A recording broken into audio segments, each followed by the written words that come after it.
Just coming in post-noon, Christian Michael will be produced before the Patiala House Court. That's what we are learning right now. Ankit Kumar with me on the phone line. Ankit, tell us over the next few days, what is going to be the scheme of things of the CBI as far as Christian Michael is concerned?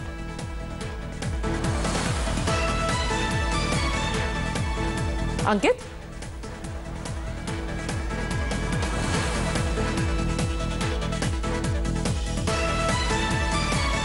I don't think we have the line with Ankit just as yet. But yes, Pooja, continue the point that you were making about what is going to happen in court.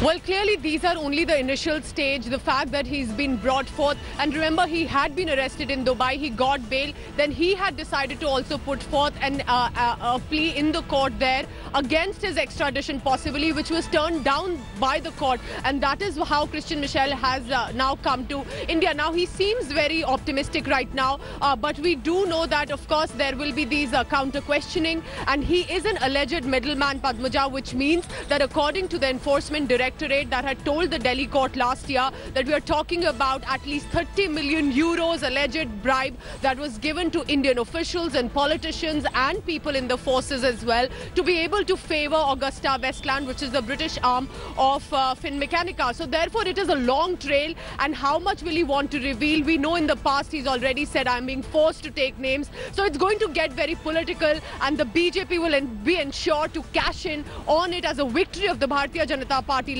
government to be able to get him back. But is he enough? Is he only a small pawn in what has turned out to be the biggest scam during the UPA regime? That we'll wait and watch. In fact, days before the extradition of Christian Michael, we had spoken to him while he was still in Dubai, and he made it very clear there is an effort to try and arm twist him. But listen to this, keeping in mind that here is a man who was running away from Indian law. He says he's the subject of a witch hunt. Listen to what he said. To still maintain that the top leadership of UPA was not involved in the deal. You were not involved in the deal as far as corruption is concerned. And no Sonia Gandhi, no AP, no family? Nope, that is correct. You still maintain that position? Yes, I do. Okay. The CBI and ED have already charged you for money laundering and corruption in India. How do you plan to fight your legal battle in India? What is going to be your legal strategy? Well, my legal strategy would be simple. There's no evidence. We didn't carry out any such action. We've had forensic audits. The UAE authorities have also checked my accounts. And it's unfounded charges, which will be dispensed with in court. So you will be cooperating with the agencies, or you will be defending yourself in the Indian court? No, I'll be defending myself in the Indian court, but I will give them any assistance I can, which will not include lying. Okay. But you still maintain that there was no political corruption as being charged by the agencies in this case? None whatsoever. And they know that when they came to see me. We had many discussions, and I refused to sign their document then. So you look forward to hire a legal firm or lawyer in India? Oh yes, I will be hiring one.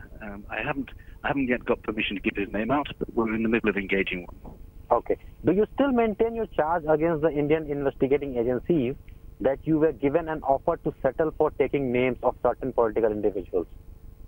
100%, absolutely. And I have 30-odd witnesses to it. So why did not you produce those witnesses in the UAE court? Did you produce them? Because it would have been unfair. I've spoken to them about it. We've all agreed they know what took place. It makes no difference to the UAE court. But you can produce those witnesses in an Indian court, right? We can. If my lawyer says it's a good idea, we'll give their names, and I'm sure they'll cooperate. Okay. There were two other middlemen involved in the deal, Mr. Jerosa and Mr. Hashke. Do you have any information about those two? Where are they? Well, I don't know. I've been in jail for the last 3 months, so I've got no idea. But I mean, yeah, I would wish they would come to India too. I would love to hear what they have to say. Yes, because you are facing extradition. You are set to be taken to India. These two individuals have also been charged by the enforcement directorate and CBI, but we haven't heard from the agencies or the government about these two individuals. Why don't you think there's too much focus on you and not the other two individuals? Why Christian Michel is so important? Why not Jerosa or Hashke? What's so special about Christian Michel?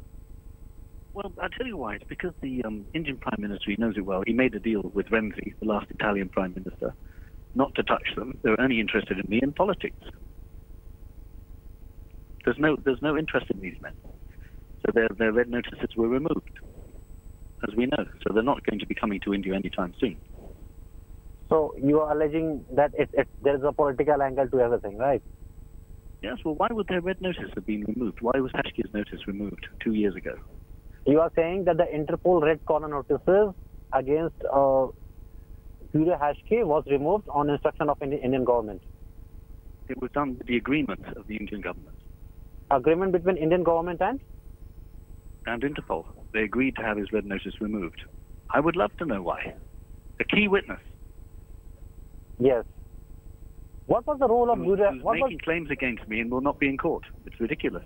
What was the role of Guru Hashke in this case? Well, I mean, he claims to be he said he changed the height. He did all of this, is what he said in his telephone conversations and to witnesses. Yes. I'd love to know if it's true. That's what he said. Okay. India is set to go in a general elections in next 5-6 months, and it's a very politically charged atmosphere. And you coming back to you taken back to India will be seen as a big success for Indian government, for Indian agencies. Obviously, Augusta Westland in India has been a very politically charged issue. Do you think your coming to India has got anything to do with the political atmosphere at all? I think it's all about politics. But I'm not frightened of it. If I wanted to run away and hide, I would have gone to England last year when I had my passport back and the charges were dropped when the first extradition failed. I'm not running away. I'm here. They're going to extradite me, and here I come. So let the truth come out. So you are saying that you will follow all the legal procedures and you will present your case before Indian court? I will. I will be doing that. And no excuses about Indian jail conditions, because we have seen cases where people have complained about the conditions about in Indian jails, no security concerns, etc. Or do you still have those concerns? I'm concerned. I've got the British Embassy who'll be watching me closely, and I do hope that no undue pressure is used against me. So have you approached the your government, British Embassy, because you have formally I had a approached meeting with them yesterday. So have you been given any assurance that your rights will be your human rights will be protected? Yes. Yes, I have. So you have been given an assurance by the British government that they will take care of the situation if your rights are not being violated. That is correct. I have their assurance. Okay. Anything else you want to add? Anything else you want to tell to the Indian public? Well, no. I mean, I love India. It'll be very nice to come back. I haven't been to India for a few years. I miss it very much, and I miss all my friends. I'm very much hoping to see them as soon as possible. All right. So thank you so much for talking to India today. Thanks for watching the video. For more such news and updates, please like, share and subscribe to India Today. Also check out our other great videos from our channel. We know you will love to.